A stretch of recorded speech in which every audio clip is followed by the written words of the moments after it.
Patrick Nahimana mwebwe musanzwe muvugira umuhari Red Tabara, mwakoze kwitaba ubutumire bwacu.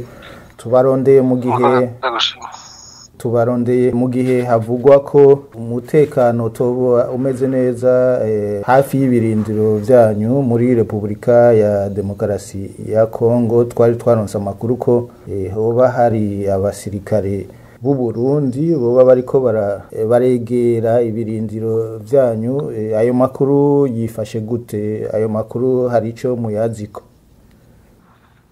Mu karere turi mu Red Tabara aho duherereye nta musirikare w'umurundi arahashika, ariko barafise amakuru yuko bariko baragaragaza kugira ngo bashobore kwinjira aho twaba duherereye. Ariko muri aya masaha muri uwo mwanya turiko turavugana biracameze neza, umutekano urahari. Umwansi niyinjira tuzomugwanya nk'uko twamye tumugwanye kuva kare. Rero nta gikoba gicika, duhagaze neza turiteguye kuba banaje twabasubiza inyuma ataco bona. Ni ibyo nakubwira kuri situation yaho duherereye. Aho muherereye nyene muvuze ko muri uwo mwanya basirikare b'u Burundi boba bari mu micungararo yaho. Mbega hari iki aho muherereye? Hari abanyagihugu? Hameze gute canke n'ishamba gusa? Oya, haratekanye, hari abanyagihugu mu moko yose atandukanye. Nta mwansi hari, nta ntambara zihari. Umwansi ari kure, nubwo yagomba kwegera nakubwiye ko tuzomusubiza inyuma tukamugwanya. Abanyagihugu barahari, ntituba mu banyagihugu mugabo dufise ibirindiro hafi yaho. Umuhari wanyu wamuvuga ko ufise ihangiro ryo kugira Burundi igihugu gishingiye ku mategeko. Urabona muramaze igihe muri kuri iyo ntumbero. Mbega iyo ntumbero iracari yayindi canke yoba yarahindutse ko tubona igihugu cy'u Burundi kiguma kwa kundi cari kimeze? Ihangiro nirije nyene. Ihangiro nuko Uburundi butwagwa nubwo abarundi n'ubutegetsi abarundi bitoreye. Iryo niryo hangiro dufise.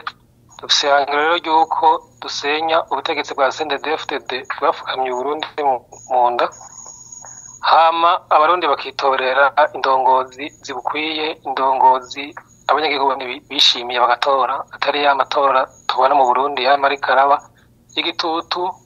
Ubwo twabonye yuko Uburundi bwafashwe mu nda n'akagwi muri CNDD-FDD bakabugira uko bishakiye.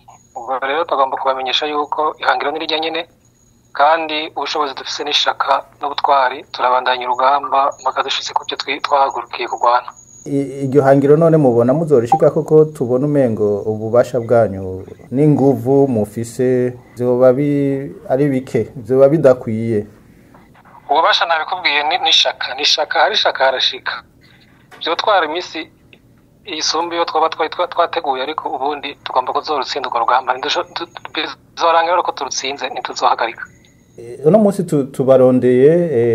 tubarondeye no munsi mu gihe havugwa byinshi kuri mwebwe nyene wewe mu itororokanizo ry'amakuru Romanda twari twaronse n'amakuru avuga ko mwoba muri mu bihano. Bimeze gute ayo makuru? Hari ico moyavugako? Ayo makuru ntaco no yavugaho kinininya, uretse kukubwira yuko muri Red Tabara hari amategeko. Agumenyesha yuko ata muntu n'umwe ari wese yoja hejuru y'amategeko. Rero ibihano ntabibamwo. Igikuru ni uko abantu bagomba kumenya yuko hari amategeko twese tugiramo. Twovuga rero ko widegemvya. Ndabona ko ni nimero nakurondeye ko atari izo nari nsanzwe ndakurondera ko iyo ndagukeneye mu bintu bijanye n'akazi nyene ko kumenyesha amakuru dukora. Twovuga ko wowe muri kino gihe widegemvya. Nyesho nago irumvikana, nakubwiye yuko hari amategeko kandi nta muntu n'umwe arengera amategeko. Ibyo rero simagaze ngo ndi mu bihano cyangwa sindi mu bihano. Ico ntaco kivuze ko ni reglement y'igisirikare interne s'ibintu byo kuja ngo tujane mu binyamakuru n'ubuyobozi dufise ngena bugomba gukora n'amategeko ngena agomba gukora. Murakoze cyane Patrick Nahimana kwitabira ubutumire bwacu. No kwibutsa ko musanzwe muvugira uri umuvugizi w'umuhari witwaje ibigwanisho Rede Tabara. Umuvugizi wa gisirikare kwa dufisa undi muvugizi utari wa gisirikare. Murakoze cyane. Sawa murakoze nawe.